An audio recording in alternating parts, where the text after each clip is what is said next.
Okay everyone, Wednesday morning, big match tonight, Aberdeen versus Celtic. The kind of match that probably doesn't need a massive bill, and certainly not from someone like me. We are going to chat about it a little bit on today's video, obviously, but there's also a number of other stories and kind of points I think that we can go into that aren't necessarily related to tonight's game. Plenty of chat, so settle in.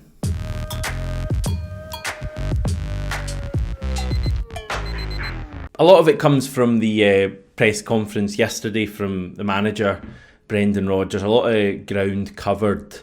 And I've mentioned this a few times on the channel, but you may have noticed like in recent months, probably 6 months or so, the press conferences have been a good bit longer. That's basically because all of the written journalists, the newspaper journalists are now part of the press conference that you see posted on YouTube. So in the past they had their own separate little huddle meeting with Brendan Rodgers away from the broadcast press conference. Now they're all in the one place. But I think it's good for us as fans because we now get a 20-minute press conference, 20 minutes from Brendan Rodgers rather than maybe 10 or so in the past. So, and it allows you to get into different areas, as I say. And I certainly think that was the case in yesterday's press conference. I thought there was loads that we can touch on. Obviously, squad rotation was a pretty key topic that came up in a number of questions at the start, and Brendan Rodgers spoke a lot about the team needing like freshness and energy to be able to carry out the game plan, which I guess is pretty obvious. He did mention energy a number of times. I think that's like a pretty vital factor for him when it comes to picking his team for a match. And I guess as fans, like we are probably more focused on like form and how a player's playing on the pitch, and that's why there's like such a groundswell of opinion. Like I mean, I've said after the game on Saturday that I want to see Luke McCowan in the team tonight, and obviously there's been a lot with like Paulo Bernardo, Alex Valle, a number of players, and clearly Brendan Rodgers will take form into account as well. But I think like the main thing that he looks at clearly is like freshness and just keeping the squad generally fresh and always having players who can come in and inject some energy into the team. So I thought it was interesting. Brendan Rodgers said that he actually had a team in mind for tonight before Saturday, which isn't a surprise at all. He obviously has to look ahead as a manager and plan things, but quoted as saying, "I had in my mind what the Aberdeen team was going to be irrespective of the weekend. There's so many games, and in order to keep the energy in the team how you want, someone can do absolutely brilliant in that Ross County game, but it might only be a couple of days later." So yeah, I think the manager has a pretty good idea. Obviously for tonight he knows his team, but even looking ahead, I think he'll have a good idea of who's in his team for Hibs on Saturday, who's in his team for Dynamo Zagreb, who's in his team for the cup final, etc. And I guess like things might change. Obviously injuries could be picked up, certain players might play so well that you have to start them in a game, but I think generally his main consideration right now is keeping his freshness and making sure that the team is as fresh as possible from game to game, and he's clearly doing a very good job of it at the moment. And you know, that may be why Luke McCowan doesn't start the game tonight. As I say, I want him in the team tonight, but it may be that someone like Reo Hatate, who had Saturday off, comes in tonight fresh and raring to go. But listen, we can chat about that later on when we talk about the team and the game, etc. Because I do want to chat a little bit about the January transfer window, which opens in 28 days' time, everyone. Yes, it feels like we've just ended the summer window and we're already coming up to the January one. Brendan Rodgers was asked a few times yesterday about continuing to improve the squad. I think the phrasing of the first question was, you've got 2 good players for every position, which we do at the moment, but are you always just looking to get better and make the squad continually get better? His response, contentment is something you don't want to have. You don't want to be content, you don't want to be happy. You always have to be improving and developing, and that's something that we as a club want to be able to do. In the last couple of windows, we've been able to really energise the squad and bring it to a level that allows us to work how we are at the moment. But we always have to look beyond that and look to the future. He was then asked by another journalist a little later on, more specifically about the January transfer window. Do you expect to do much business in January, was the gist of the question. He answered, "We are definitely looking. There's still areas that I would like to improve in the squad. We can't do everything in the summer window. We did a lot of great work in there, but there's definitely one or two areas to, again, give that freshness and quality to the squad. It's important that we keep building." So he's made it very clear there, I think a number of times, that to have a successful team, you need competition, and you always, despite how well you're doing, you need to always be looking to get better. And I guess that comes from improving the players that you have at your disposal, which I think is happening with virtually every player at the moment. They're improving game on game, month on month, but also continuing to add more quality to the squad during the transfer window. You can't ever stand still. So I think that's very encouraging, because you would look at the Celtic squad at the moment, and in a minute we can touch on maybe a couple of positions where we do think the club will sign in January. But generally you would look at that squad and you go, like, that's about as strong a Celtic squad as we can remember. But clearly, like as Rodgers says, you can't ever just be content just to be at that point. You always have to be looking to improve the squad further. So I think we can say pretty clearly that Celtic are going to do business in January. Players will be signed. I don't think we'll sign too many. I mean, you look back at last January and we only signed 2 players. Adam Ida on loan, Nicholas Kuhn came in permanently. So maybe we could see something pretty similar this January. That's kind of my feeling on how things will go. Obviously, you look at the positions that those players could be signed in, and I guess left back is a bit of I say it's a little bit up in the air at the moment, what's happening at left back. We've got Greg Taylor, Alex Valle, both, as it stands, won't be with us for the start of next season, so there's a fair bit of doubt about that position. Having said that, though, I get the impression that's probably a position that will be sorted in the summer. I think Valle and Taylor will keep playing for us for the rest of this season, and whether one of them or both of them stick with the club or whether they both move on in the summer, I think we'll then address that in the summer, and we can talk about that nearer that stage. We might see a left back signed in January, but I just feel like while Valle and Taylor are both there and playing and fighting for that position, it maybe doesn't make a lot of sense to sign a third left back right now. It may upset things more than it actually helps. But there was a report in the Daily Mail last week detailing the 2 apparent positions that Brendan Rodgers wants to sign this January. And they wrote that he's after a left winger, so that's number 1, a left winger, and also a young third striker. The thing about this that's quite encouraging, I guess, is I think if you did canvass the Celtic support and ask, what players would you like to see signed in January, and obviously I think left back, and you'd probably get some suggestions for a replacement for Anthony Ralston and stuff like that. That's probably kind of unlikely, because Ralston, while he has his detractors, I guess he kind of does a job and ticks the homegrown box and can stand in, etc. But I think generally, if you ask the Celtic support, people would say, right, left wing's a little bit of an issue, because clearly Dyson Maida's amazing, but I think it's fair to say, a hell of a drop-off when Maida's not there to someone like Luis Palma. And then also you'd probably look at the striker department as well, and clearly we have 2 pretty good strikers, but ideally you want a third option, and Brendan Rodgers has spoken about that in the summer, about wanting a young third striker. So it probably isn't a huge surprise that this Daily Mail report has those 2 positions detailed, left wing, striker, because that's probably what most fans would look at and say. But yeah, certainly left wing. I mean, as I say, last January we signed Nicholas Kuhn. That's kind of the template for what you'd be looking for, I guess. Obviously a left-sided Nicholas Kuhn, someone who can come in and might take the second half of this season just to get up to speed like Nicholas Kuhn did, but then further down the line next season you see this emergence of a brilliant player. Obviously they might not take the time Nicholas Kuhn did, they might make an instant impact, and suddenly you've got Maida and another player really fighting out for that left wing position. But also not just fighting it out, but you can kind of rotate them as well. I feel at the moment that Daizen Maida kind of plays most games. Maybe sits out the odd game, but he certainly, we can rotate Kuhn more. I think the manager feels more able to put someone like James Forrest in than he does Luis Palma or even Yang at the moment. So that's fine. That's left wing.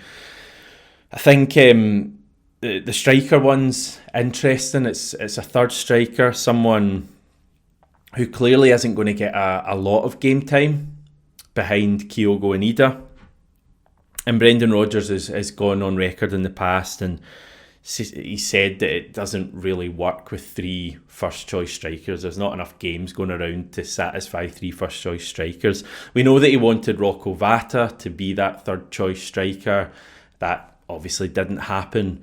So it's going to be interesting to see what happens now. Fair bit of chat about Daniel Cummings potentially being that guy. He's having a really good season with the B team. He scored a hell of a lot of goals, over 20. I think he's got 5 in the UEFA Youth League, which is very impressive. And doing very well, but it doesn't appear like he's going to be that guy either. Brendan Rodgers asked about him a few weeks ago and he said, it's your mentality, it's your professionalism. All these things alongside ability are what get you the opportunity. In terms of Daniel's output, his goals in his games, he's done very well, but there's a lot of factors I consider when bringing in a young player. Ability is the first thing I look at, but your attitude and application are just as important. So I don't think he was like having a dig or anything at Daniel Cummings. I think he was just making the point that just because a player's scoring all these goals doesn't necessarily mean they're going to suddenly appear in his first team.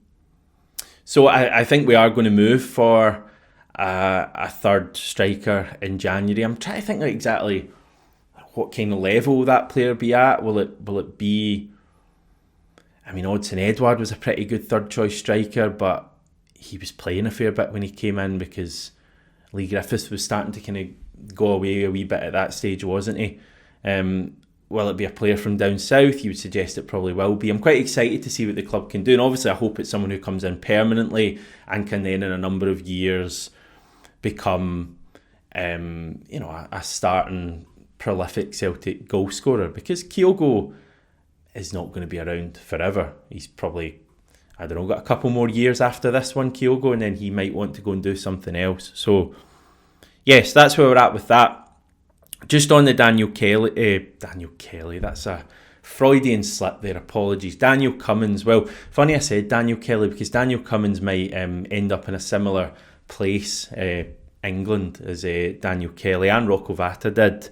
That's because he's actually out of contract at the end of the season. Didn't realise this, but it's been reported by the Daily Mail that he can talk to clubs from January, and it's been said that like the likes of Brentford, Wolves, Fulham, Ipswich, Sunderland and Burnley are all aware of Daniel Cummings.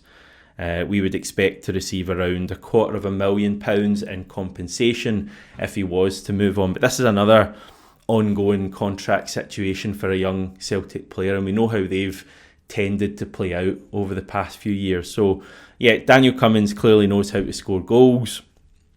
You would think that on its own would make Celtic want to sign him up and see what he can become, but it's certainly one to keep an eye on. When contracts get down to that stage, it often doesn't end well with young players, especially if they're not or don't feel themselves like they're going to be getting that first team opportunity anytime soon. Right, that's kind of transfer stuff taken care of. Certainly in Cummings. The final question, see what I did there? Didn't mean it at all. Final question of yesterday's press conference was on Luis Palma.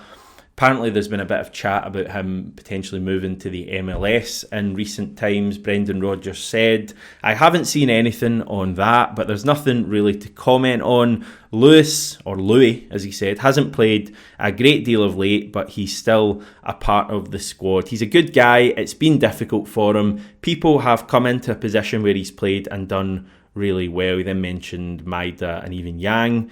But he's working hard every day. He's well liked within the squad, but I can only pick a certain amount of players. He will continue to work and may get the opportunity as we go on. Yeah, not exactly a ringing endorsement of Luis Palma's chances at Celtic. I think it's widely understood Palma is going to move on in January, probably on loan.